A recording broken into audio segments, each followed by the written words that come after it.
Whenever you're ready, sir. Fratelloni's Hardware and Garden Stores brings your Garage Logic podcast number 1433, November 25th, 2024. 62 degrees was the high on this day, and that was in 1914.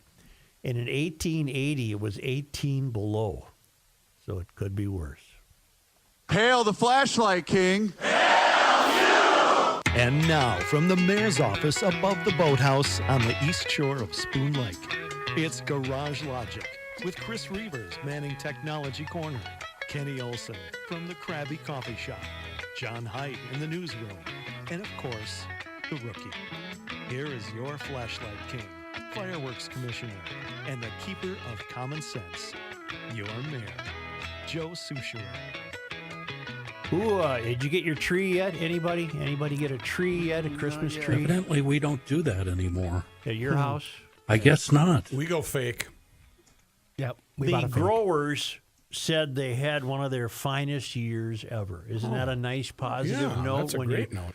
The wet summer resulted in one of the best growing seasons in recent memory. And I just thought I'd point that out. There's nothing in this story about climate change. And I read a story today about an oarfish washing up on the, well, I think I have it right here. Do you know what an oarfish is? No. Yeah, they're about 30 feet long, aren't Ugly they? bastards. Yeah. They live in the deep of the ocean. Very little is known about them, and I'm fascinated by how little is known of the depths of the ocean. And here it is. It's on the propaganda page of the Minnesota Star Tribune. And I read it, of course, to see when the climate change. In other words, it's very rare for an oarfish to wash up on shore. And mythology suggests that it's a harbinger of doom, that it's a harbinger of earthquakes. In Japan, in particular, that's a strongly held belief. In any event, in California, Encenadas, people were on the beach swimming and sunning and surfing, and all of a sudden they noticed this god-awful looking creature. And I read the story, and nowhere in the story does it say that it washed up on the beach by climate change. So I guess that's the second positive note I'm offering you today. Okay. Really trying hard. Yeah, it's good so far. And it's the people who study such things don't really know a lot about oarfish, and they don't know why it washed up on the beach. And in fact, they say there is perilously close to nothing known about the life, history, and behaviors of these fish, said Milton Love, a research biologist at the Marine Science Institute of the University of California, Santa Barbara. Most researchers believe the fish, which eat krill, live some 200 to 1,000 feet underwater, where the current tends to be calm with little sunlight. Others say they've been known to stick closer to the surface. That's kind of a wide range of where they live, isn't it? It really is. Yeah. Tough to narrow down. They almost certainly do not swim well, Love said, adding that he guessed the oarfish died after getting caught up in tumultuous conditions that it was not equipped to navigate. They can't buck the swells and can't buck the currents. They sound fairly useless. And they wind up on the beach, he said, but that's all just a guess. In other words, don't continue this, Joe, because even the experts don't know. But other than the mythology, what we learn is that no indictment of the climate was discovered in that story. Okay. I'm very grateful for that. That's a turning point. It's a drop in the bucket, a small step. A line moved in the sand. I texted you all yesterday that I texted you all yesterday that I had a quiz for you. And I asked you all to read a story that was on the front page of the Minnesota newspaper. Who wrote the story? Which I think is very presumptuous of them, by the way, to have changed their name to the Minnesota Star Tribune. Yeah. The headline was, "Businesses Built Arts Scene. They could also break it." And for reasons unknown to me, I read the entire story because I'm not I am interested. That's why I read it, I guess. I want us to have the arts. We should have an opera in some place where there's violins and, big league stuff. Okay, the long and short of it is corporations are giving less money to the arts, the lowest amount they've given in the last 10 years. And a number of reasons were offered. The pandemic will forever be a reason offered for anything in this country. Mm-hmm. So that gets played. It's the pandemic's fault. And then the George Floyd situation caused giving to transfer a bit to more of the social sphere as opposed to the cultural sphere, and on and on and on. What one question that might have been asked these corporate leaders was not asked of them? And by the way, well, no, I'll save that. What one question, to me it struck me as a terribly obvious question. You're doing a big story. It's a long story written by Jenna Ross. It's got photographs. It's a big deal. The arts are important in this state. It's a big deal. They talk about the founding of the Guthrie in 1959 and on and on and on. But one question was not asked of these corporate leaders. What question might that have been? Staff? Where's the money going? Why? That's answered. Why? Why what? Why have they stopped? Well, there's millions of reasons given for them. But nobody ever asked a CEO, why did you stop? And if they did, the CEO didn't tell the truth. Okay, that's not what I had in mind, but that's fine. John? Well, let me continue. I don't think we're looking for the question that didn't get asked. I think we're looking for the answer that wasn't given. And I think it's political. It's a volatile political situation in the United States. The arts crowd have taken a side, and corporations right now can't afford to take a side. Well, you're very close to, but I still maintain that a question could have preceded that conclusion. All right. John? The only question I came up with in reading it, and I probably wouldn't have come up with a question if you hadn't asked me to, why asking them why the shift in priorities, where the money goes, whether it goes to the arts or it goes The question I would have asked them is, has the cost of doing business in Minnesota become prohibitive? Say it again? Has the cost of doing your business in Minnesota now become prohibitive to the point where you're cutting back dramatically on your giving, whether it's to cultural events or social events? May I offer a counterpoint? Yes. We just had Give to the Max Day where Minnesotans and corporations gave more money and raised more money than ever before, right? I do, and every corporation will claim they have donated more to charity than ever before. So Well, that's not I don't true. think. There's your. No, they're not donating it to the arts. They didn't say they're donating less. They just said they're not giving it to the arts. To Kenny's point, the priorities have changed. I still want the question answered.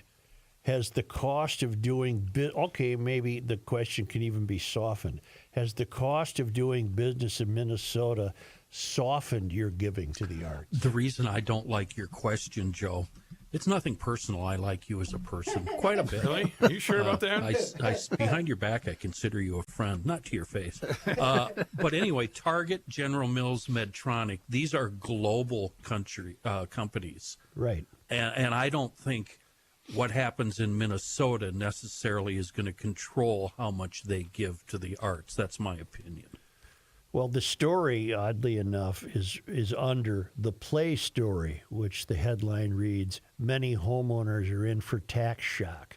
Yeah. I think that doing business in the 44th worst state for business has an influence in this. It could get a guy down. And I mean, you've got the worst understand. governor in the country. You've got a legislature that's gone radically unrecognizable. And you've blown a surplus. You've had nothing but fraud after fraud after fraud, which results in increased taxes to cover losses. And the question was never asked. And I'm just wondering if the paper just ideologically is so aligned with Walz that I'm not suggesting that a reporter was warned off asking the question. I just wonder if the question didn't pop up out of curiosity because of the paper's agenda, which is to think that this state is just fine. It's just fine. Well, it isn't just fine, and I take this story as proof that it isn't just fine. And but it never got explored with these business leaders. The question never got explored. Now, whether Minnesota doesn't play a big role in a global enterprise, maybe that's true. But the fact is the global enterprise is based here, pays taxes here to the state, and they're paying more taxes here than they would in 44 other states. So I'm going to drop that now because it didn't have the impact I wanted it to have. Could I offer one other perspective? Not if it's so contrary that it's going to piss me off. I think you're right, Joe. Yes, and I think you are so right, Joe. The issue is they're donating that money to affect policy now. It has become people used to Dayton's and the Targets and the companies, the Joe Sheelys of the world, donated to the arts and the Ordway because that was what was important in town. But these corporations are now giving money to and creating foundations to affect things like daycare for all children and unified lunches and all of those. And so the companies they're still donating the money, but they're donating it to things that affect policy change that are favorable to their companies, and that's why they're not investing in arts and society any longer. And there was an accompanying piece about how Minnesota's largest companies have closed their foundation, changing how they give to charity. Yeah. I wonder then how soon it will be before there is not a Guthrie Theater. Right. Or it'll be state run. And then what about the lottery money? Wasn't a lot of that supposed to go to the arts? Yeah. Arts and environment. Yeah. Yep. And now we have that special panel that they just created that with the amendment that decide where will it goes. decide an extra that will be able to funnel even more into their causes. It ain't going to go to the Guthrie. It is not going to go to the Guthrie. Mm-hmm. Are you worried that NPR is going to go away? They have $130 million in the bank. I think they'll be just fine. They got a better newsroom than Thank either you, Kyle. newspaper. All I wanted was was that just reaction from tossing Kyle. up a softball. I was just fishing there. All right, let's move to Baku. Well, I like the topic, and I think it's interesting, and it's worth noting how things are changing. All I wanted was some acknowledgement that it's costing us more money to do business in Minnesota. Because it undeniably is. I agree. You're right, sir. Well, I am right. I mean, it's costing more money to do business in Minnesota. In 1959, when the Guthrie came here, I doubt it cost as much money. Nobody wanted to come here because it was 20 below. Oh, I just watched the J.J. Hill documentary, the isn't first that two good? parts over the weekend. It's fantastic. And they talk about St. Paul in 1854 was the place to come if you wanted to make your mark in the world, right? All roads and steamboats and railroads came through St. Paul at that time. And that's why J.J. Hill came and made a fortune. And how did you arrive on the landing today? Yes, by steamboat? I don't think there were British people here. I bet there was Irish? one or two. Can you do Irish? I don't know. I'm not Hey, sure. We'll take it. $300 billion deal on climate reached in Baku. Negotiators at this year's United Nations Climate struck an agreement early Sunday to triple the flow of money to help developing countries adopt cleaner energy and cope with the effects of climate change. Under the deal, wealthy nations pledged to reach $300 billion per year in support, up from current target of $100 billion. They want to do this by 2035. Let me stop right there. These frauds flew their private jets to Baku, and what we learned, any rational thinking person would have seen this. What we learned is that they were there to divvy up money. They weren't there because of what the temperature is. And here's what's criminal about this. Picture some 10-year-old kid in a third world country. Mm-hmm. He's walking on a crumbled sidewalk. He doesn't have shoes. His school is terribly inadequate. Yeah. his government is terribly inadequate, if not completely corrupt. Okay. He might not even have electricity. For sure, he doesn't have a sewer system. Right. Food might be iffy. He's got nothing going for him. Zero. You think he gives a bleep that the leaders of his country are going to get a share of this $300 billion, which that kid will never see because the corrupt government that runs his woe-begone third world country ain't going to use the money to put up a solar farm. And if they did put up the money to do a solar farm, it still doesn't help the kid who needs shoes. Right. It doesn't have to be a third world country either, Joe. Could be you anybody. could ask that question of the people of North Minneapolis. Yeah. You know, This is absolutely ridiculous. And what they're all quaking about now is they believe that this money grab is going to be complicated by the election of Trump. Good. I'm glad. I'm glad. Trump, here's my final offer. Okay. You get nothing. I like it. We're going Spalding on you. It's so blatantly obvious to me what this has become. It is nothing but a fraudulent scam. And how anyone could see this otherwise is beyond me. And now they all flew home, and I don't know where they're going to meet next year, someplace exotic that will require a long flight. And they'll keep it up. And all they're trying to do is get your money. It has nothing to do with what the temperature's supposed to be. Nothing. yeah. Where are we at with carbon credits? How much are we earning? I can see them going down the list of the income that they should be making. Big And they're- boardroom. Yeah, developing. One guy at the head of the table, Joe, petting a white cat. A hairless. Mohammed Adow of the think tank Power Shift Africa said the summit has been a disaster for the developing world because he isn't going to get enough money. They don't have enough money. Half the world takes a poop outside. Right. And the bears. These frauds are over there dividing up what they hope to be the money they can extract from people who make it. It's sinful. This is an absolute corrupt operation. As far as I'm concerned, the UN is corrupt. I wish they weren't in this country. Under UN rules written as long ago as 1992. The UN rules. Not your rules, the UN rules. Certain wealthy countries, mostly in the West, how do you like that? Mostly in the West are considered developed, while other nations, including China and Saudi Arabia, are considered developing. No, they're not. So we don't need as much money from them, and they can still build as many coal plants as they want because they're developing. Saudi Arabia? Saudi Arabia. Don't they have oil? Countries in the developing group are invited to provide financial aid, but not expected to. Only you are. Only your tax dollars are expected. Today, however, many wealthy... Is this the always available Seth Borenstein? No, it's the same thing. It's somebody from the New York Times. Today, however, many wealthy nations say the distinction no longer makes sense and that China, Saudi Arabia, and others should be compelled to provide a share of climate financing.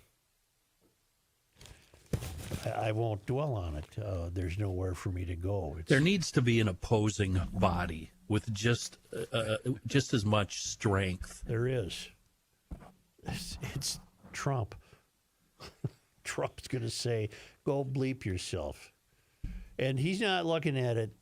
He's looking at it as this is just a bad deal. Well, he needs other world leaders other than Putin to sign on with him. Yeah. No, he really does. It'd be nice if you could get France and England on board. Right. Well, you're never going to get France. Canada on board. England's way too far gone. They've gone completely insane with climate nonsense. Well, then he is standing alone in this He really is. because he's looking at it. What's in it for me is the way he's looking at it. And the problem with Trump being the head of this is he doesn't get the respect he needs in order to make this effective. because that's Trump. He's insane. You know what I mean? Right. Yeah. But by withholding U.S. funding, he can do them a great, well, in my estimation, a great service, but they would consider it a great disservice. But let him hold back the money. This is BS. This is absolute BS. Just think of the 10-year-old kid in some third world country. All he wants is shoes.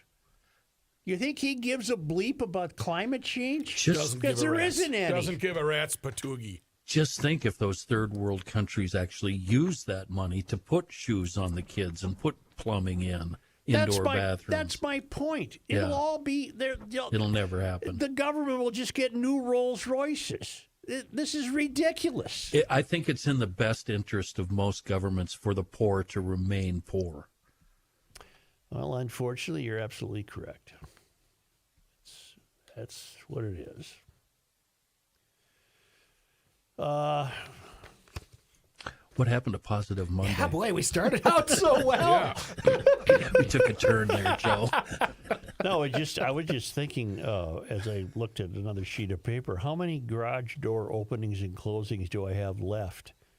Because in the not in about life, 3. I don't mean in my life. I've got 3 at my place. I mean in the life of the garage door, because she's been getting double duty. A family is living there, and they apparently think the only way to enter the house is through the Through the garage. big door. Just open the big door. The big door. I mean, don't you have a key? You know.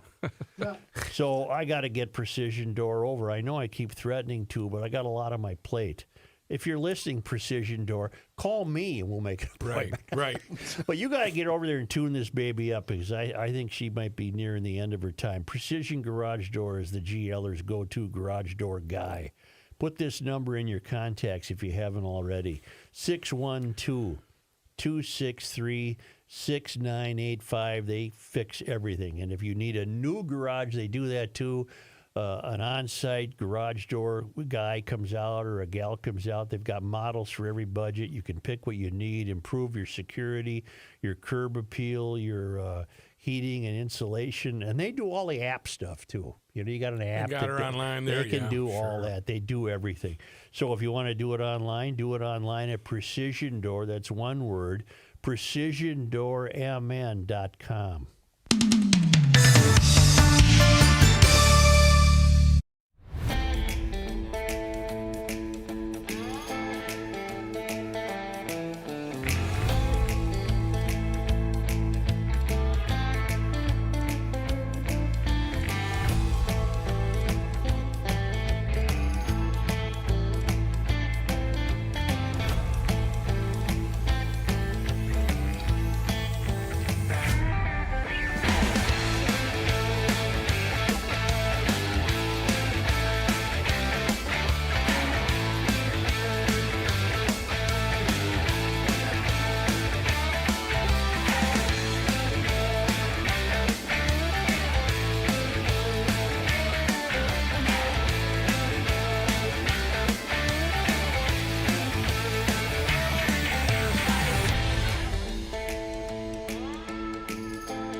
going until we get the liner. The Joe Souchere Show. Yeah, Well, right to the chase. We'll do that again. The Earth There it is is. not your mother.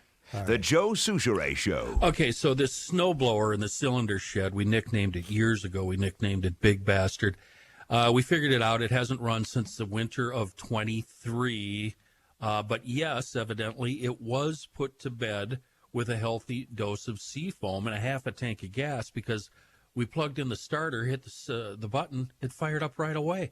That doesn't make any sense. The fuel is over a year old, but it passed the smell test. The jets in the carb must have stayed open because she's a runner. And I'm blaming it all on seafoam. That's why you should always have a couple, 2, 3 cans of seafoam in stock.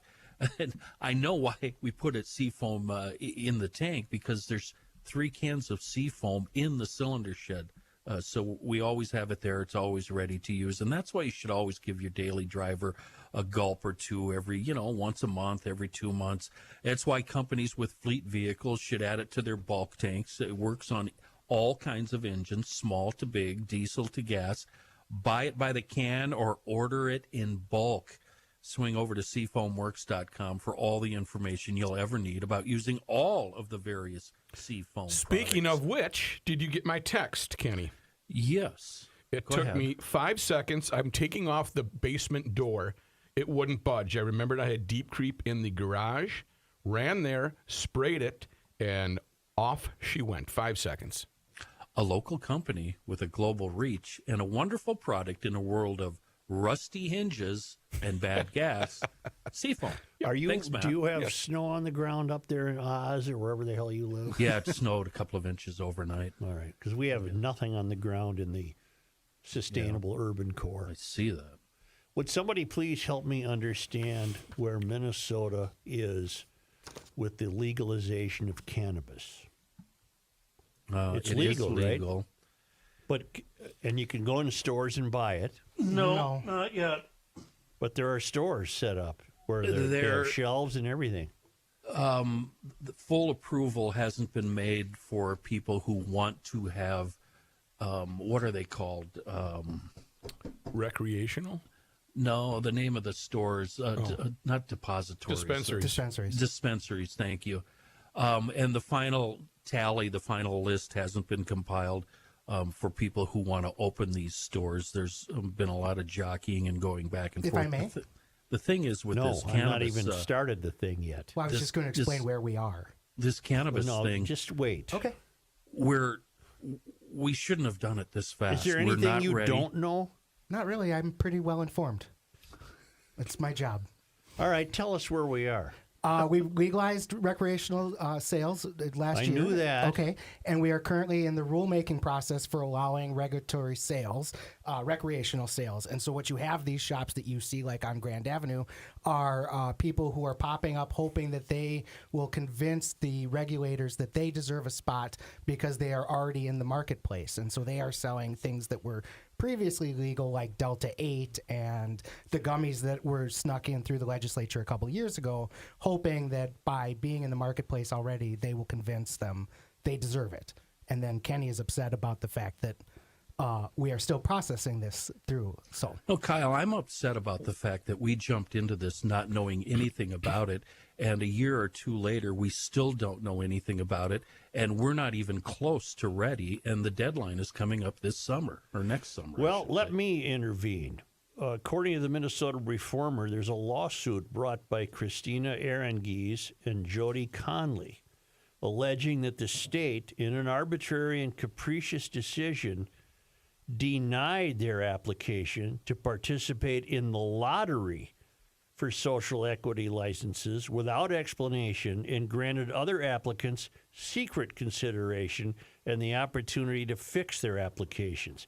I don't know what that means. You know everything, so tell Yes, me sir. what that means. So as part of this process, they, as Kenny knows and is upset by and should be, they set up a special system where people who were previously arrested and convicted of crimes around marijuana, selling, distribution, or whatever, would be moved to the front of the line in owning the businesses. And so all of these people applied for those special dispensations, many people were denied.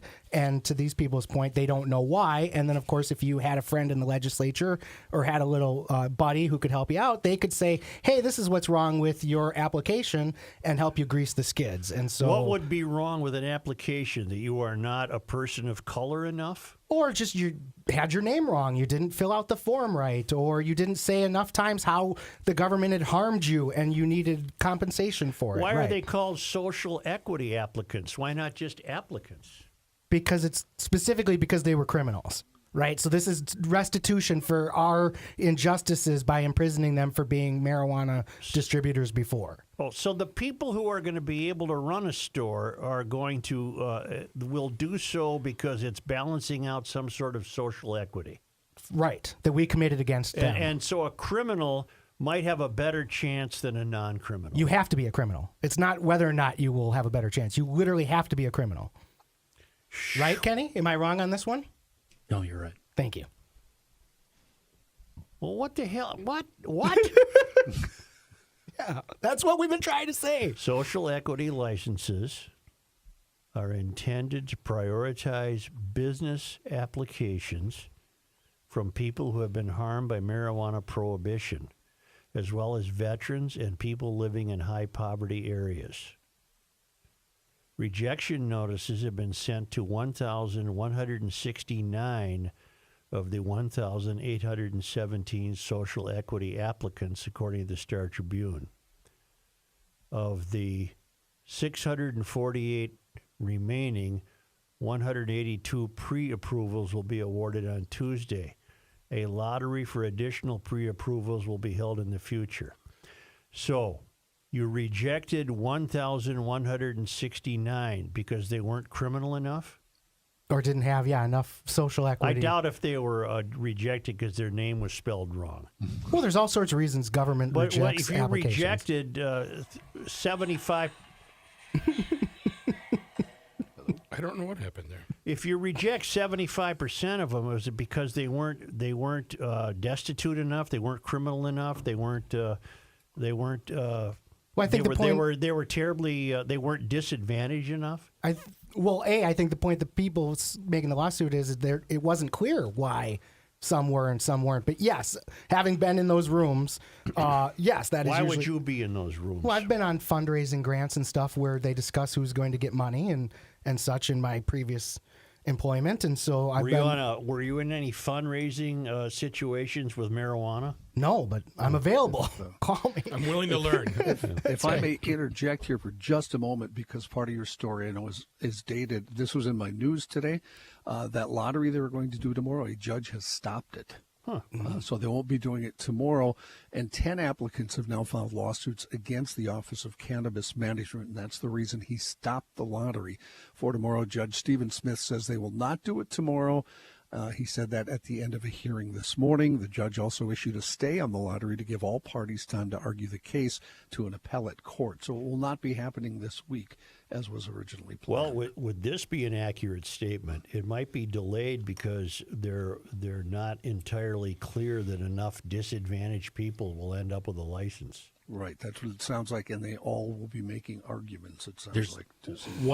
one group of people here that are missing and haven't been brought up at all. That's just the normal everyday business people who don't have a record, who have had successful business careers, who want to start a dispensary, and how they're being ignored. That's what I'm driving at. Is this whole legalization of this, is this intended to benefit only disadvantaged people? Well, as we get nearer and nearer, that is apparently true. That it's becoming more obvious, and the I'd have reason I know Shot. I'd have Little Shot, for example, in successfully getting a license. Well, let me tell you why I have an interest in this. I have a friend who had a very, very successful business. He worked out of a Market Square place in downtown Minneapolis, right? Mm-hmm. Very successful business. Retired early, made a lot of money. Mm-hmm. He's a part owner of one of these businesses now, and he feels like he has no shot at becoming a true dispensary. All he can sell is the stuff like Kyle brought up, the Delta 8, low dose nonsense. And once it goes through, what is it that what is it that will be sold that he can't sell? It'll be weed All the good in stuff. all forms. So the actual like marijuana flower, like the full Delta 9 THC, and then all the things that come off of it. So there's vaporizers like the kids use, and there's crap. It almost sounds unconstitutional. That's a great question. That's why I've been It's so just- PO'd wait a about minute it. here. You're You putting mean to tell criminals me- to the You're putting criminals to the front of the line, and now criminals are arguing with other criminals about being ignored. Meanwhile, people who have a successful track record in business are completely being ignored. Is it written into the law this way? Yeah, Yes. yeah. Well, such a law should not have passed. There you go. Well, Welcome to Minnesota. okay, in my defense, I pay very little attention to marijuana issues. And they're I'm not relying on interested. that. They're relying on that, I guess Joe, so. and that's how it got passed. I guess so. Yeah. The radicalized, unrecognizable left passed this. Right. When they had full control of both House and Senate. This is one of the many things they crammed down our throat. And I'm not anti-weed. I'm just anti-stupidity. And that's what this is. They said, we have an idea. We're going to legalize marijuana, but we're going to make sure the only people who can sell it Yes. are former criminals or extremely disadvantaged people. And it sounds to me like those people, the disadvantaged, they're having trouble getting their ducks in a row and getting their applications ready because they're not equipped to run a business. And so these other two come along and issue a lawsuit saying, what's going on here? Why can't we get a license? Yep. Okay. Yep. This state It's was a hell not of a ready state. for this. Yeah. And we're not giving money to cultural arts groups either. So Yeah. And then meanwhile, on Indian reservations, anything goes there. I don't know how you feel about that, and I'm fine with that, but that's just another aspect of this. So if you want to buy weed, you can go to a reservation here in Minnesota and get what you need. well, by this logic, it creates a whole new template for the creation of laws. Right? Yes. Yes. From now on, the only people who can own a tire store have to have some genetic connection to the country of Malaysia where rubber trees grow. They won't make it What the hell that, is this? They won't make it that discriminatory, but that's what it'll be like. They'll put in nice flowery words that, will make you think that other applicants have a chance, but they don't. Well, to take this all the way to the end of my thinking, is this yet another example of the way we're carving out ideas to attack patriarchy? Because that's what's under attack by the mystery. You took it a lot deeper than I was ready for it to go. I don't know, Joe. Well, it doesn't sound like the average law-abiding white guy is going to get a license. Right. Okay. That's- all yeah. military veterans are part of that social equity group. So Yep, that's true. Yep. Yeah. Yep. Do you want the next level of it, or if you got too much, I'm sure you know all about it. So Yeah. tell us what you know, because you know everything. ask me? So the other section of That's this going to be is the bit from now on. Good. Kyle knows everything. All right, fine. The second half of this is those social equity people are being used by corporate interests, right? They are actually just the front. So why they carved it out this way is so that you could take your social equity respondent and have them as the president of your company, and then your corporate interests could be behind that, and you have nullified a whole section of people who aren't ready to play the game. And that's how they eliminate Joe Souchere from the And thing what does and that Kenny's friend. What does that remind you of? Government the grift. Corleones, maybe? Yeah. Yeah. So that's what's really what drives this. The Democrats, the Mysterians, believe they're helping people and bringing justice to the world, and they're actually being manipulated by the corporate interests. Well, give me an behind them. example of who the corporate interest would be. Cresco is a company that What is owns, Cresco? They distribute marijuana in like 12 states, right? So they're a multinational conglomerate that And they're grows it. perfectly legal. And, Yeah, in Illinois and incorporated Florida. with the United Yep. States and pay their taxes. Right. And Yep. And are there competitors of Cresco? Oh yeah, whoever Higher Love or Rise that they're growing in the Bakers Square down there in Highland Village, Rise dispensary. Yep. So that's a company, Wait right? a minute. So The pie shop is gone? yeah, Baker Square's Where gone. the It's hell going to have be you been? dispensary. Yeah. Thought it was a long wait for that French silk pie. Baker Square is gone, and in its place is a fledgling dispensary Yeah, one to be once they get it owned going. by a corporate interest Rise is a big company. They're in multiple that states. will stick some sap in there to pretend to be running it. Yeah, the Minnesota person that runs their corporate interest in Minnesota, or could be. They have enough like corporate interest that they'll probably get through anyways because they're big. But that is what other of these low end groups that are trying to get in the market. That's a way they eliminate competition because they know how to game the system and get somebody working in front of them. And that certainly isn't just to dispensaries. That happens in all sorts of nonprofits And the state was warned about this. Yeah. So if they're acting surprised today, they're faking it because they've been warned for the past year or so from cannabis entrepreneurs that this is what's going to happen. And sure enough, it is. Like, we could have passed a law that said only Minnesota companies could do it, right? Instead, they did this, and then it opened it up to criminals throughout the country, and then the judge said they couldn't stop people from out of state taking advantage of this program. Yep. And that's where a lot of the applications are coming from, Kyle. Yeah, so they could have written the law better, but they just wanted to jam it through because that's, their interests. My sense tells me that it's time to take a break and go get height. Maybe you want to fire up the bong. It could not be powerful enough. It just couldn't be powerful enough. We'll be back with John Haidt.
the end of the world as we know it, but he feels fine. Joe Souchere. Not something to mess around with your heating unit when it gets to be really chilly out there. That's why you call Welter Heating. WelterHeating.com, Ray and Welter. They've got the street creds, Angie's List Super Service Award. They do a fantastic job serving the metro area. They have done so for over 100 years. Why? Well, because it's about trust. They're building up trust. Certified technicians working on your heating unit, your cooling unit, your air purification system. And it's family run. For 4 decades and over 100 years, you got to trust them, and you got to trust that they'll get the work done properly. And I also want you to trust them because they advertise on Garage Logic. 612-825-6867. That's the telephone number, of course. Or you can go to welterheating.com. Don't fool around this winter with your heating unit. Let the pros at Welter save your hind end. Remember, this winter, warm up your shelter with the fine folks from Ray and Welter. Here's John Height. Thank you, Joe. This news brought to you by North American Banking Company. And since I was neglected and forgot to ask Kyle, did you want me to stop in the middle and take a break, or do you want me to read all the way through with all the news? Yeah, we can take a break, sure. All right, let's start with just a little clarification. The story we were talking about a few minutes ago. Tomorrow's much-anticipated lottery to narrow the number of applicants for a cannabis license in Minnesota has been put on hold. At least 10 applicants now have filed lawsuits against the Office of Cannabis Management, accusing the state of inappropriately rejecting applicants. OCM says only about a third of the 1,817 applicants had advanced to the social equity lottery round that was scheduled for tomorrow. But Judge Stephen Smith this morning said it's not happening. He's quoted as saying there's no lottery tomorrow at the end of an hour-long hearing this morning. Judge Smith issued a stay on the lottery to give all parties time to argue the case to an appellate court. And to repeat, the lottery's on hold because not enough disadvantaged people have submitted their applications. Is that correct? That's Or how it approved. appears, yeah. All right. Are we going lowest common denominator? Apparently. Yeah. In order to prove my point that these people are all ass backwards, let's talk about what's legal right now. You can possess or transport up to 2 ounces of weed and have it in a public place. You can have up to 2 pounds of weed in your home, but wait a second, you can only grow up to 8 plants with no more than 4 being mature. Why? So it's just completely random numbers that are completely back-ass words. Why do they do the grow your own numbers so low? Is that because they can't tax it? Why indeed, Matthew? And to actually figure that out, you've got to go over to the corporate side of growing weed. And there's 2 different classifications if you want to grow weed on a larger scale. You can apply for the license, which I don't remember the price of, but it's very, very expensive. And then you can have, a warehouse full of weed plants. Or if you want to be a small operator, you can have a smaller operation. But then those plants and those flowers have to go to your own storefront, if I remember right. I'm just riffing here. Look up who authored Minnesota's legal marijuana bill. Who wrote this? That's an excellent question. Who wrote this? Find that. Go ahead, John. Star Tribune reporting the next decade could bring downtown Minneapolis a marquee outdoor ice rink, a Michelin star consistent skyway hours, and thousands more residents if the Downtown Council's 10-year plan comes to fruition. The business organization unveiled its vision this morning for downtown through 2035, including ambitious goals to transform Minneapolis's urban core to meet new demands and desires. That starts, they said, with filling the gaps office workers left when remote and hybrid work became popular during the COVID-19 pandemic.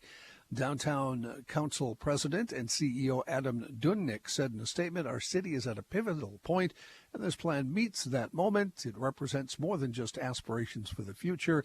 It's a blueprint for making downtown the premier place to live, work, and celebrate over the next decade," end quote. Proposals in the 131-page Downtown by Design report range from massive redevelopment aspirations, including the transformation of that riverfront U.S. post office in Minneapolis, to more modest improvements like the removal of pavement and grading around trees at Nicollet Mall. Their timelines, progress, and feasibility also vary widely. Well, some projects like the redesign of North First Avenue already are underway. Other new ideas like the outdoor ice rink have few details. Speaking of the outdoor ice rink, I thought we had an ice rink in the Sioux Line shed on Washington and 3rd. There was one. I don't know if it still exists. Yeah, I don't know if it still operates. That was artificial ice. That was charming, though. That was fun to go there. Well, isn't that what they are talking here? I have no idea. I didn't listen. This one, is a marquee outdoor ice rink. Yeah. So. Representative Zach Stevenson co-authored the bill. He is District 35A. He's a Republican. No, he's DFL. No, he's not a Coon Republican. Rapids. Yeah, he's up in my neck of the woods. well. Portman. I don't. You're right. You caught me on one.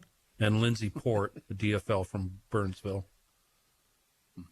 Yeah, well, this Zach guy, he's revealed himself in other areas to be incompetent. And what's odd is, again, he's up in my neck of the woods. Yeah. And you're right. He's come across a lot of liberal issues, and he does very well up here, which I don't weird get it, John. to me. Yeah, in I this don't area. get it. Yeah. Stevenson, Hansen, Hortman, Long, Gomez, and others, according to House File 100. And their incompetency is rife throughout the bill. He was born. I don't care where he was okay. born. The Anoka Hennepin Public School Board set to vote tonight on how to cut over $20 million in spending from their budget. The cuts could eliminate 40 positions, meaning class sizes would grow by 4 to 5 students for middle and high schools and by 1 student for elementary schools. The cuts are separated into 2 phases. First phase was to cut $5.1 million from this year's budget. The second phase would cut $21 million and could lead to changes with district administration or central services. District officials also could authorize a referendum vote for next fall. The district says the cuts are needed for several reasons, including inflation and federal pandemic relief funds ending. A deputy seriously injured while responding to a crash Sunday night, according to the Douglas County Sheriff's Office.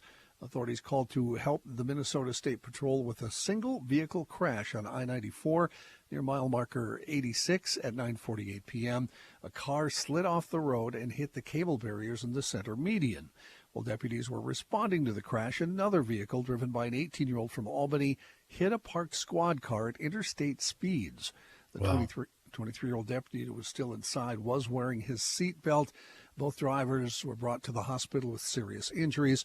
Authorities also state that the squad had its emergency lights on and that there were several flares on the road at the time of the crash to warn drivers.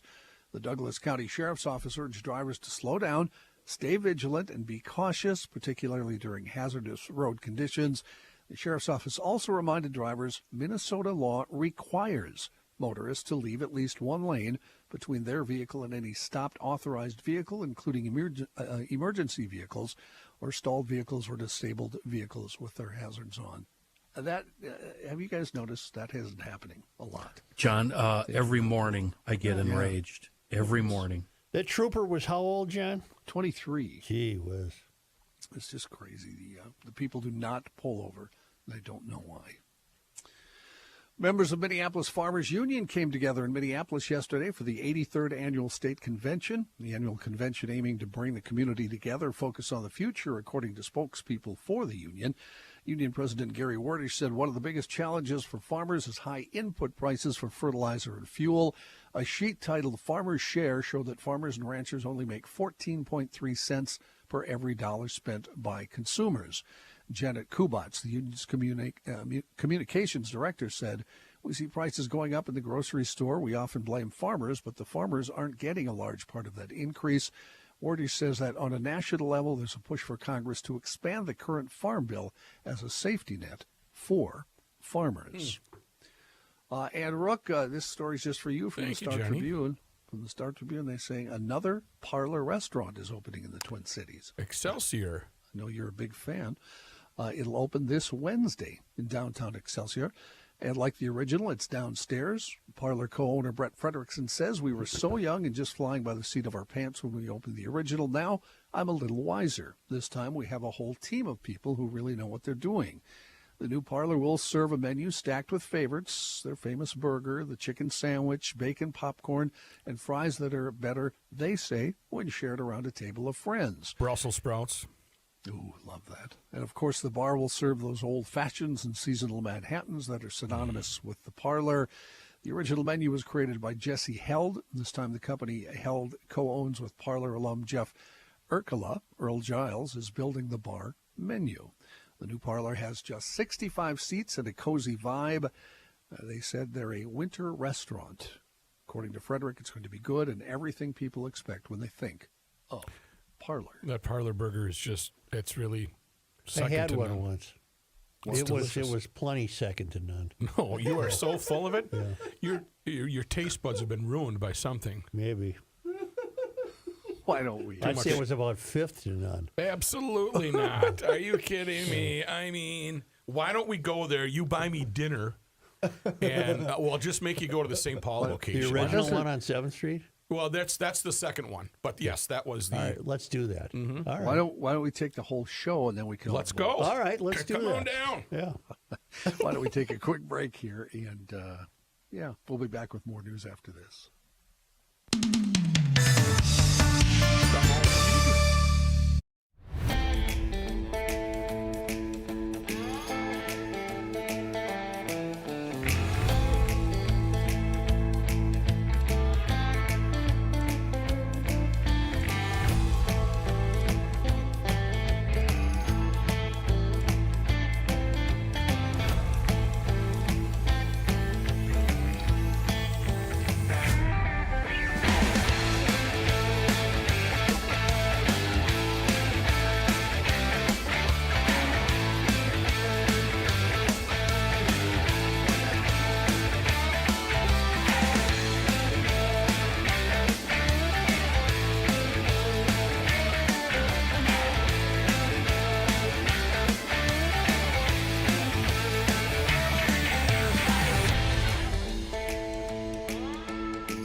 Here's a man who spends hours in hardware stores, sifting through the nuts and bolts of life.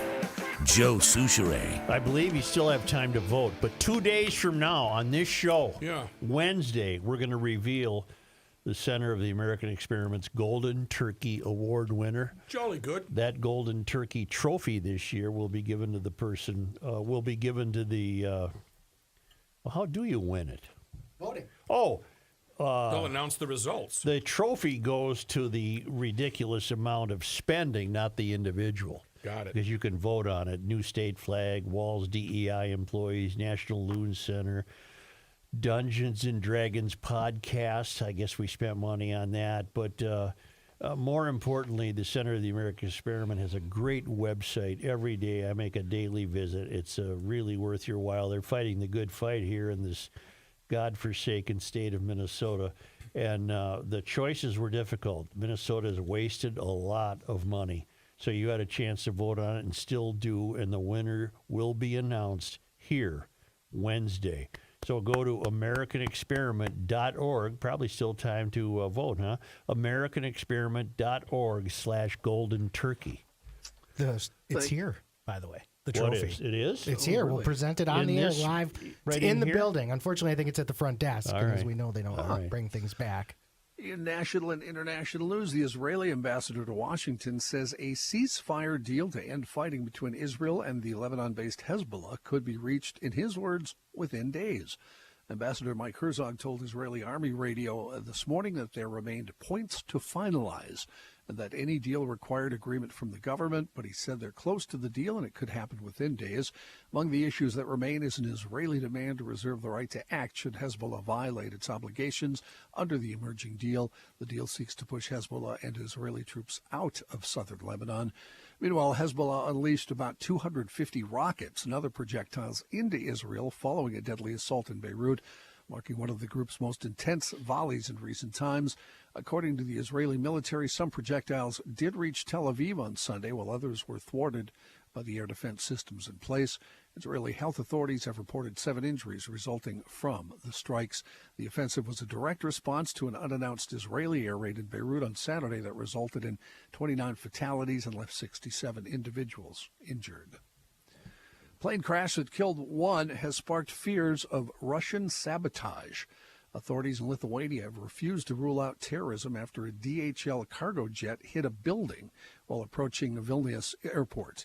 The crash has reignited fears of a Russian covert sabotage operation after a series of mysterious explosions at DHL warehouses in Europe. Security officials feared the parcel blasts were part of a test run for a Russian plot to trigger explosions on cargo flights to the U.S. The DHL cargo plane this weekend from Leipzig crashed into a house just a mile before it was supposed to touch down on the runway. Footage shows the Boeing 737 burst into flames after hitting the 2-story building at around 5:30 in the morning local time. 1 person was confirmed dead. 3 other crew members were rushed to the hospital. Special counsel Jack Smith asking a federal judge this morning to dismiss the case accusing President-elect Trump of plotting to overturn the 2020 election, citing long-standing Justice Department policy shielding presidents from prosecution while they're in office. The move, announced in court papers, marks the end of the Justice Department's effort to hold Trump accountable for what prosecutors called a criminal conspiracy to cling to power in the run-up to his supporters' attack on the U.S. Capitol on January 6, 2021. Justice Department prosecutors, citing long-standing department guidelines that a sitting president cannot be prosecuted, said the department's position is that the Constitution requires this case be dismissed before the defendant is inaugurated. Some concerns as President-elect Trump is keeping secret the names of donors who are funding his transition effort, a break from tradition that could make it impossible to see what interest groups, businesses, or wealthy people are helping launch the second term. Trump so far has declined to sign an agreement with the administration in the Biden administration that imposes strict limits on the fundraising in exchange for up to $7.2 million in federal funding earmarked for transition. Trump is the first president-elect to sidestep the restrictions, provoking alarm among ethics experts. Those seeking to curry favor with the incoming administration now have the opportunity to donate directly to the candidate without their names or potential conflicts ever entering into the public sphere. Trump's transition team, led by Linda McMahon and Howard Lutnick, both of whom were nominated to cabinet positions last week, has repeatedly said it will sign the agreements, but it blew past deadlines to do so in September and October, and nothing has indicated progress being made to that end in 2 weeks since the election. Auto club and insurance company AAA predicts nearly 80 million Americans will venture at least 50 miles from home between Tuesday and next Monday. Most of them will travel by car. Drivers should get a slight break on gas prices. The nationwide average price for gas, $3.06 a gallon on Sunday, down from $3.27 at this time last year. The Transportation Security Administration expects to screen 18.3 million people at U.S. airports during the same 7-day stretch. That would be 6% more than during the corresponding days last year, but fits a pattern set throughout 2024. I'm seeing gas under $3. There's some places Consistently. in Minnesota where it's $2.50. Yeah. I paid $2.56 this morning at Costco. Nice. Podcast news. We talked a bit about this off air. The New York Times The Daily podcast was the most popular podcast of 2024, according to Apple, beating out the Joe Rogan Experience in an election year. The Daily took the top spot over Crime Junkie and Rogan Show, which came in third, according to Apple's rankings, which were released over the weekend, with year-end charts localized for listeners in nearly 100 countries and regions. Former Fox News pundit Tucker Carlson's program took the designation of top news show, while Dateline, NBC, and Smartless also came in the top 10 in the overall category. Rogan did take the top designation of Apple's most followed show. I believe we're still number one in Anguilla. We better be. Yeah, I think so. Other news from the talk field, a bankruptcy judge will hear arguments today in conspiracy theorist Alex Jones's efforts to stop the satirical news outlet The Onion from buying InfoWars and turning it into a parody. Jones alleges fraud and collusion marred the bankruptcy auction in which The Onion was named the winning bidder on November 14th over a company affiliated with Jones. It's not clear how soon the bankruptcy judge, Christopher Lopez in Houston, will issue a ruling. He could allow The Onion to move forward with the sale, he could order a new auction, or he could name the other bidder as the winner. At stake is whether Jones gets to stay at InfoWars studio in Austin, Texas, under a new owner friendly to him, or whether he gets kicked out by The Onion. Well, reports have circulated Americans are fleeing California to a lower cost of living area. A new report revealed California is still seeing some of the highest migration rates across the country. California, the second most popular state for Americans to move to in 2024. That according to a newly released report from the National Association of Realtors. The report found California moves made up almost 10% of interstate moves nationally. Alex Bean is a financial literacy instructor for the University of Tennessee. He said when it comes to California, it looks like aspirations often override logic, especially for those in a younger age demographic. The high frequency of moves to California recorded in the report might be surprising, as previous reports showed California move-ins declining by 11% since 2022. Since 2014, California has seen 700,000 adults leave the state due to housing as a primary reason. The other states included Texas and Florida, making up roughly 10 and 7% of all moves. Nationally, 46% of surveyed realtor clients moved to the South, 25% moved to the West, 18% to the Midwest, and just 11% moved to the Northeast part of the United States. And President-elect Trump will remove all transgender members of the U.S. military from their posts, according to reports. The president-elect will use an executive order to make the move, and it could come as soon as his first day in office, as being reported by the British tabloid The Times. It will lead to the dismissal of thousands of service personnel at a time when the U.S. Armed Forces are struggling to meet recruitment targets. In his first term, Trump banned transgender people from joining the U.S. Armed Forces, but those already in post were allowed to keep their jobs. That ban reversed by President Biden. Under the reported new prospects, transgender people would also be banned from joining the military.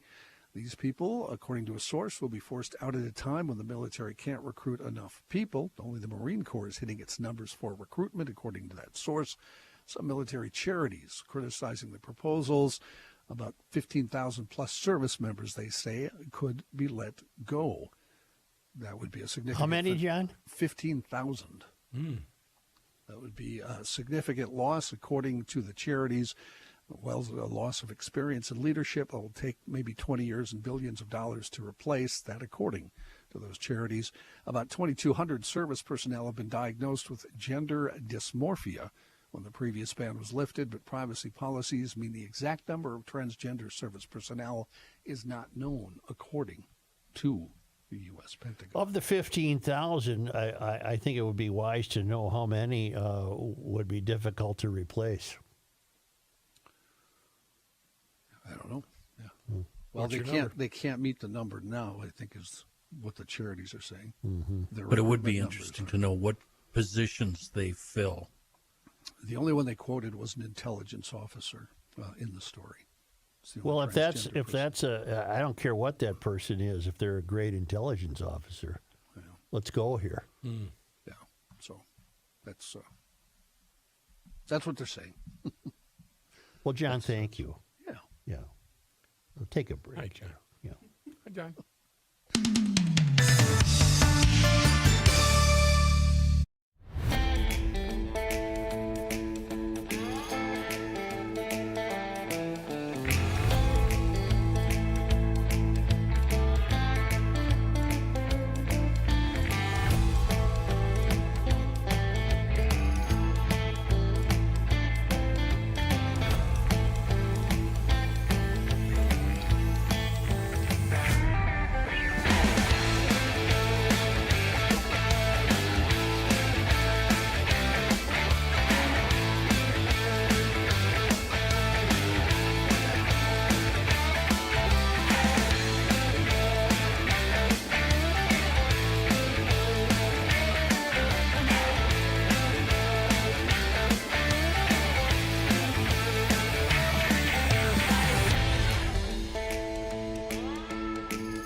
This guy wears many hats, just not indoors.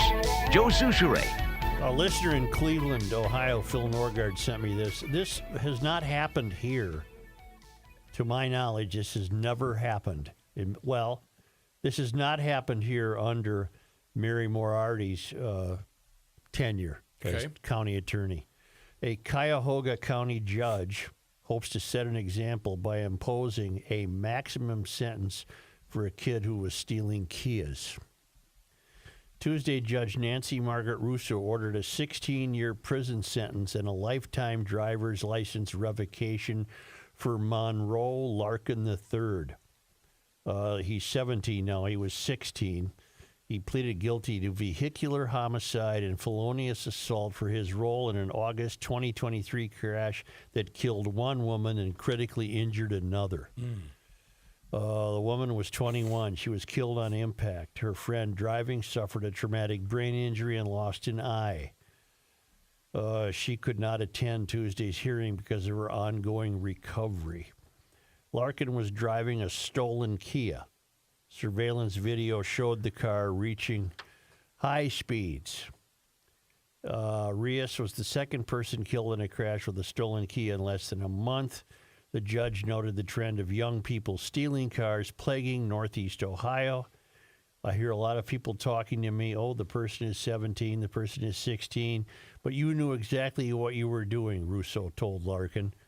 Everybody in this room knows about the terror that's going on in this community from people who use their age as some kind of shield for committing criminal acts. Good for you. We don't have that here.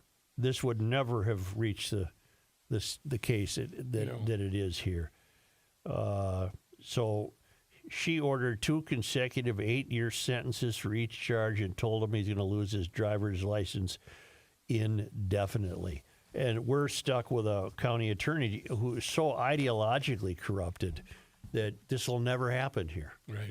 This kid would be back on the street. I would say this kid would be back on the street here even after killing somebody. Well, we've gone so far as to go after the manufacturer of the automobiles. Yeah. That's where this state is at. Yeah. You made it too easy to steal. And in Austin, Texas, which I believe leans just a tad left. Yeah, a lot of hip people living down there. Don't you know somebody who lives there? I know 3 people that live there. I know a few myself. Here, I'll give you the numbers. They bought 46 new electric buses for $1 million each. And now they're all in storage for at least a year because there's a lack of charging infrastructure. The buses were manufactured by now bankrupt Proterra, which has left city transit districts across the country with fleets of inoperable buses. Proterra was occupied by Phoenix Motor Inc., which the Austin Monitor reports is struggling to serve warranties and repair issues. The city's transit board appropriated $255 million to buy 197 electric buses, some of which were manufactured by Minnesota-based New Flyer of America. And then KUT News reported that Austin's transit officials were beginning to realize their ambitious e-bus plan was crumbling. While diesel-powered buses could run for nearly 24 hours without refueling, an electric bus needed to recharge every 8 to 10 hours, which is creating logistical issues. Drivers doing long routes often had to stop in the middle of the route to go to a charge, according to KUT, and the city's hot climate and hills were making it worse, and the buses experienced breakdowns at more than twice the rate of diesel buses. In 2022, half the buses were broken down. So it's all part of this. And this is an outgrowth of you saps buying into what these frauds were telling you in Baku. There's no need to do this. There's no need for this. There's a really great street in Austin called Rainy Street that's just has old bungalow houses that they have turned into shops and restaurants. Yeah. And now what they're doing is they're buying those bungalows, tearing them down, and putting up big, huge, new Mansions. Not mansions, hotels, and they've just ruined the whole vibe. California is producing so much solar energy, How much solar energy are they producing? No. it has to pay other states or energy traders to use it, making electricity cheaper for other states' residents while raising energy bills for Californians. Come on. It's windmilling with solar panels. That's great. The Los Angeles Times reported Sunday that California is oversupplying solar energy to such an extent Extend. Is going to be here. that it is cutting back on solar energy by 3 million megawatts per year, enough to power more than 500,000 homes. Worse, California pays other utilities to take the excess power, which means consumers in other states are receiving credits on their bills while California residents are struggling with the burden of subsidizing the green energy policies. Come on. It's all because of these fraudsters that gathered in Baku. You don't need to do this BS. Greed. This is my biggest Good. hope for Trump, is that he just can make people understand this is BS. Yeah. That's a big ask on my part. I don't know if he can do it, Brusky. Yeah. You know? The Times reported solar is the linchpin of California's plan to generate all its electricity from carbon-free sources by 2045, but some energy experts question the feasibility of the plan given the state's inability to use its existing solar capacity. On some days, more than half the available solar power goes to waste, said Philip Fanavong of the California Institute for Energy and Environment located at UC Berkeley. The solar glut also means higher. Don't forget, one of the greatest examples of windmilling was the Prius melted by a solar panel. Remember Yes, that? I remember that one. The solar glut also means the higher electricity bills for Californians since they are effectively paying to generate the power but not using it. The only solution is to invest in battery capacity to store the excess power. As Breitbart News reported earlier this year, the state is investing in additional energy storage capacity. However, it still does not have enough capacity to protect consumers from rolling blackouts during periods of peak demand. So, okay, here's what happens. Oh my God, the irony is killing It's me. just amazing. They produce so much of it that they trade it off or sell it. So let's say they sell some to Nevada. Okay. The people in Nevada get a reduced utility bill. Yeah. In the meantime, now a big storm hits California, Yeah. and they don't have any power because they have had no means to store the stuff that they sold off. So Right. you get a blackout in your house in California Right. where you've been paying for the solar power that you can't use. Right. This is amazing. And in order to store the power, we need more batteries. And what do you need when you build batteries? Oh, precious minerals, Kenny. Yeah, and who mines those, Oh, Joe? putting dangerous 10-year-olds at risk, putting 10-year-olds at danger in South Africa. How do they not see this? You people are out It's of your right- minds. It's right in front of them. How do they not see it? Or they do see it and they don't care. Well, it gets worse. Meanwhile, California has maybe this is better, has lowered this subsidy it paid to consumers to install solar panels. And it continues to pay other states to take excess energy. Shockingly, according to the LA Times, California is not tracking how much it has paid other states. They haven't even tracked what they're paying Nevada to take this stuff. Take it off our hands. We got too much. They're not even keeping track of it. Wow. See you. So you know what? You go ahead and put them solar panels on your roof. Yeah. Maybe you it can works. get- Hey, maybe it works for you. Maybe it's great. You know, who am I to say? And can I have a final note? Well, if you're an off-the-gridder, it works great. Yeah, actually, it's not a final note, but I have to tell you that we're eliminating mistletoe. Yeah, it's because it could lead to abuse. What? So, this is from the Telegraph in the UK. Is that any relation to camel? I don't know. It's dying out because workers fear being accused of abuse.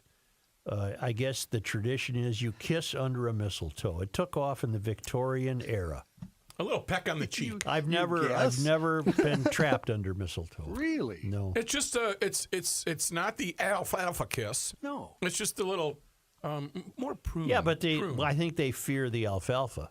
Well, if I you're going think- alfalfa on the mistletoe, you got your own issues. And apparently, this is a big business. They auction off mistletoe the way we, gather Christmas trees on lots. Let me see if I got this straight. Britain's annual mistletoe auctions at Tenbury Wells, Worcestershire, is expected that only a quarter of much mistletoe will be on offer compared with past decades, because companies are abandoning the tradition because they fear abuse and lawsuits and what have you. And now they fear that if just a plain little kiss under the mistletoe would be they'd be accused of abuse. Mistletoe sales peaked in the early 90s. Young people are not interested anymore, And the older generation who used to cut it down and bundle it up are dying off and not being replaced. So no more mommy kissing Santa Claus underneath the mistletoe. European mistletoe, known as Viscum album, which commonly grows. I did not know this, but you learn more here by accident That's why you're than here, bro. elsewhere by design. That's why you're here. It commonly grows on apple trees. It's been a central feature of the British festive season for thousands of years. The plant has been treasured since ancient times, possibly because the way that it magically appears in clumps on trees and stays green throughout the winter fascinated our ancestors. By the 1700s, mistletoe was commonly used as a Christmas decoration in British households. It's uncertain where the tradition of kissing under the mistletoe originated. According to a survey by Morrison's in 2015, 71% of people under the age of 35 had never kissed anyone under the mistletoe. Wow. And the small town of Tenbury Wells has become known as the capital of mistletoe in honor of those annual mistletoe auctions. It is held for more than 100 years. Fun. The auction takes place tomorrow. Let's go. And December 3rd. And they've had a cold snap, which should make for better mistletoe. Love that. Love that part. Mistletoe needs a frost around now to ripen the berries and turn them from green to white. The recent cold spell means that it should be a great crop. They get 5 pounds a kilo. How much can you grow your own? Oh, holly gets 5 pounds a kilo. Mistletoe gets 3 pounds a kilo. 8 plants, but only 4 of them can be. Yeah. Is that what it is? That's what it is. And you got to have a criminal record and be a person Right. of color to sell mistletoe. Otherwise, you're not Hosed. wanted. You're hosed. You're just not wanted. Right? Only because they come to us. Where are they coming? Cleveland? Yeah, they're coming from Cleveland. And the traveling Lymans. It was on this day. This day, November 25th? In 1817, Catherine Bissell was born. She and her husband, Edmund F. Ely, ran mission schools at Fond du Lac, Pokegama, La Pointe, and other locations. She died in California in 1880.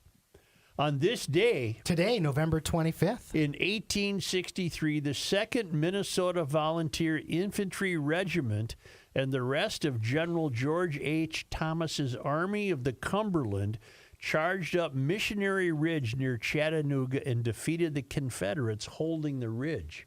I remember that from last year. Yeah. On this day, Today, November 25th. in 1875, on Thanksgiving Day, the St. James Hotel in Red Wing opened.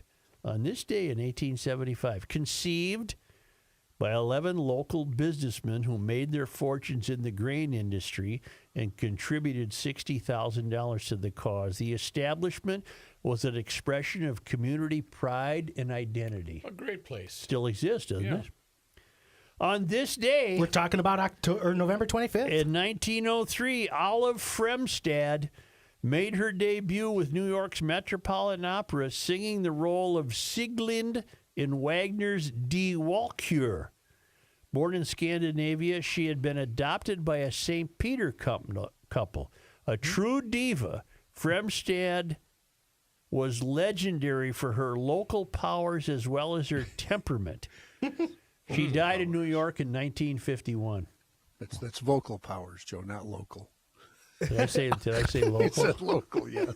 Vocal. Maybe she was great locally, too. Yeah, right. She might have been great locally. Sure. And finally, on this day, November 25th. in 1946, in the first organized teacher strike in the nation, 1,165 St. Paul's teachers walked out.